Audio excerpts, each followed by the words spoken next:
Hello दोस्तों, मैं निर्भय शर्मा और आप सभी का स्वागत है आपके अपने यूट्यूब चैनल वेल्थ क्रिएटर्स पर। जैसा कि आप सभी को पता है, पिछले 1.5 साल में number of investors stock market के अंदर बहुत ज्यादा बढ़ गए। अब इसके बेसिक रीजंस क्या रहे? पहली चीज तो कोविड टाइम पर बहुत सारे लोगों की नौकरियां चली गई। अब जिसकी नौकरी गई है और सोर्स ऑफ इनकम खत्म हो गया है, तो उन लोगों को कहीं ना कहीं से तो पैसा कमाना ही था, तो उन्होंने इस रास्ते को चुना। दूसरी चीज, जो लोग पहले अपनी जॉब में बहुत ज्यादा बिजी रहा करते थे, तो अब क्या हो गया, जब उनका वर्क फ्रॉम होम हो गया तो उनके पास टाइम ज्यादा मिलने लग गया, स्टॉक मार्केट को समझने लग गए और उसके बाद वो इन्वेस्टमेंट करना शुरू कर दिया। इसमें कोई बुराई नहीं है, पर चीज क्या है, ये सारे लोग शॉर्ट टर्म के लिए इन्वेस्ट कर रहे हैं। रीजन क्या है? इनके पास लॉन्ग टर्म इन्वेस्ट करने के लिए एक तो पेशेंस नहीं है और दूसरी चीज नॉलेज नहीं है। तो हमारा काम ये है कि आप सभी को नॉलेज प्रोवाइड कराना, किस तरीके से आप लॉन्ग टर्म के लिए इन्वेस्ट कर सकते हैं। एक चीज और, शॉर्ट टर्म में इन्वेस्टमेंट करने पर आप शॉर्ट टर्म इनकम तो जनरेट कर सकते हो, लेकिन वेल्थ क्रिएट नहीं कर सकते। अब आपको पता होगा, जैसे वॉरेन बफेट हैं, 11 साल की उम्र से उन्होंने इन्वेस्टमेंट स्टार्ट की थी। आज की उनकी उम्र 91 ईयर्स है, मींस अप्रोक्सीमेटली 80 ईयर्स के बाद उन्होंने इतनी वेल्थ क्रिएट कर पाई है। तो दो चीजें बहुत मैटर करती हैं यहाँ पर। एक तो आप कितने लंबे टाइम तक इन्वेस्टमेंट कर रहे हो और किस तरह से इन्वेस्टमेंट कर रहे हो वो भी। तो आज की वीडियो में हम जानेंगे कि स्टॉक मार्केट में जो यूथ हमारा जुड़ गया है, मींस आज के टाइम पे ना हर चौथा आदमी ये बात करो तो वो आज के टाइम पे स्टॉक मार्केट की बात कर रहा होगा, लेकिन नॉलेज किसको कितनी है? क्योंकि आज के टाइम पे सारे लोग टिप्स पे खेल रहे हैं। भाई कौन सा स्टॉक है, शेयर प्राइस कितना है, कितने पे खरीद लें और कितने पे बेच दें, स्टॉप लॉस लगा के आज खरीदो, 2 दिन के बाद कितने पे सेल कर सकते हैं। ये वाली चीज है। इस वाली चीज से आप शॉर्ट टर्म इनकम तो जनरेट कर सकते हो, लेकिन लॉन्ग टर्म वेल्थ कैसे क्रिएट करें, आज इस वीडियो में समझते हैं। दोस्तों, इन्वेस्टमेंट करने से पहले दिमाग में क्या क्या प्लानिंग रहनी चाहिए, हमारी क्या स्ट्रेटेजी रहनी चाहिए और क्या चीजें रहनी चाहिए जिसके बिहाफ पे हम कोई सी भी कंपनी को, किसी भी सेक्टर को कैसे चूज करते हैं। हमने अपने आसपास जो इन्वेस्टमेंट सुनी है अभी तक, वो बहुत ज्यादा हम सुनते हैं घर की इन्वेस्टमेंट।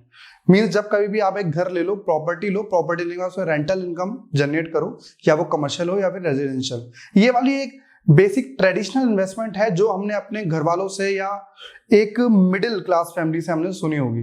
मिडिल सेक्टर वाला जो हमारा है, वहां पे जनरली वो सिक्योरिटी पर्पज से घर लेना, प्रॉपर्टी लेना चाहते हैं, जिससे कि वो आगे रेंटल इनकम जनरेट कर पाए। अच्छा, उसी चीज को, कंसेप्ट को हम थोड़ा समझने की कोशिश करेंगे और उसी को इंप्लीमेंट करेंगे हम कहां पर?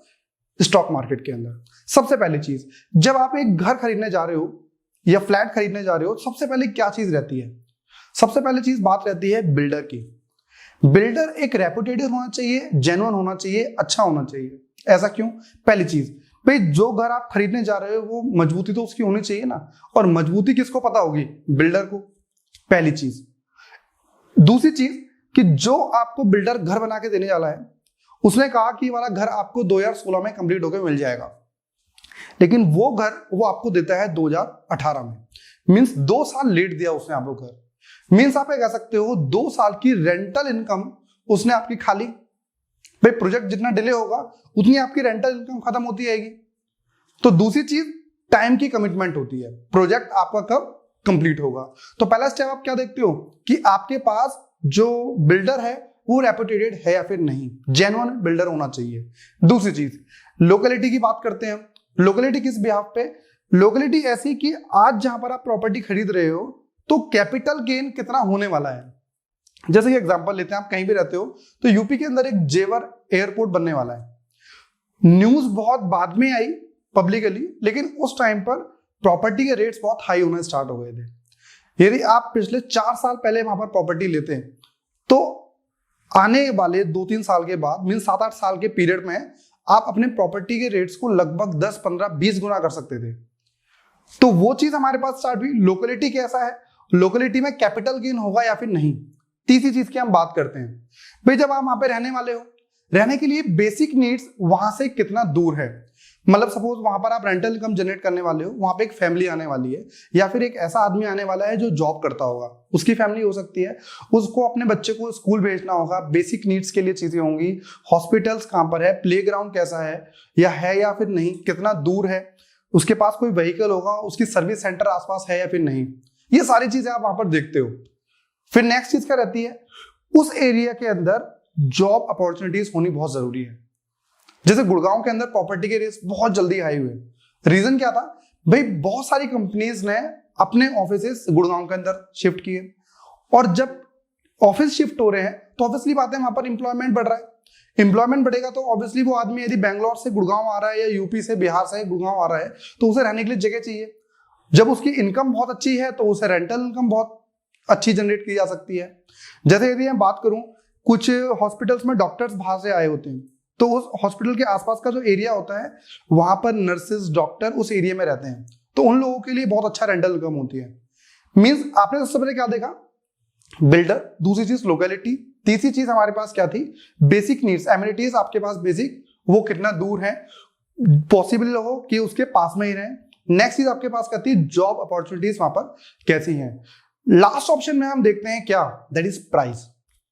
देखा जाए कि अभी ये सारी चीजें हमें जेवर एयरपोर्ट पे अभी भी मिल रही होंगी, लेकिन अभी जो प्राइस है वो उसकी एक्चुअल वैल्यू से बहुत ज्यादा है। Actual value means what, intrinsic value. Intrinsic value से अभी जो करंट वैल्यू है वो बहुत ज्यादा है।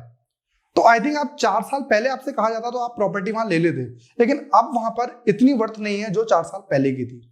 लास्ट में आप देखते हो care taker. Care taker means आप हर प्रॉपर्टी पे तो रह नहीं सकते। जैसे एक आदमी है, सपोज ओयो बना जब स्टार्टिंग में, तो ओयो वालों ने टाउन हाउस कुछ अपने बना रखे हैं।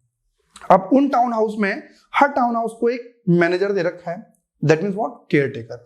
तो वहां पे जो ऑनर है वो तो वहां रहता नहीं, उसको चलाने वाले कौन है, उस टाउन हाउस के मैनेजर और केयर टेकर। मीन्स यदि वही इंसान अच्छा नहीं है तो आपकी जो प्रॉपर्टी है, जो आपका प्राइस, जो आपने जो इन्वेस्ट किया है, वो सारा आपके लिए खराब है। तो ये पॉइंट्स हम नॉर्मली देखते हैं जब हम कभी भी एक प्रॉपर्टी लेने जाते हैं एज ए इन्वेस्टमेंट। अब हम इसी को कंपैरिजन करते हैं, यदि आप कभी भी किसी कंपनी का स्टॉक खरीदने जा रहे हैं तो क्या क्या चीजें रहनी चाहिए चेक करने के लिए। अब बात करते हैं उसकी। अब बात करते हैं हम थर्ड पॉइंट की। थर्ड पॉइंट में find the companies that have the good management.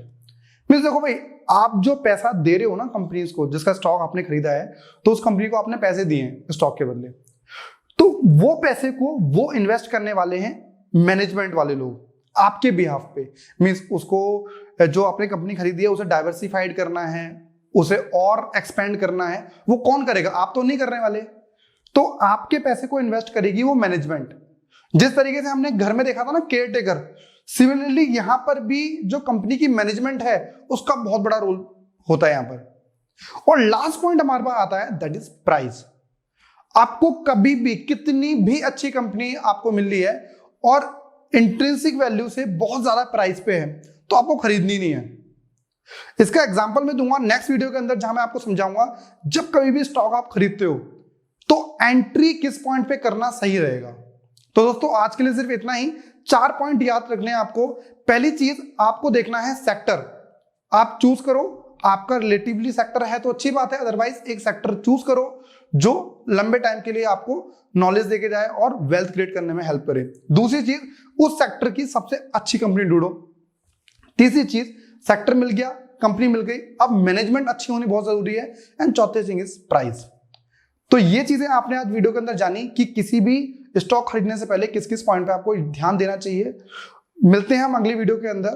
तो अभी के लिए धन्यवाद, और इस वीडियो को शेयर जरूर करें जिन भी लोगों को आप एजुकेट करना चाहते हैं।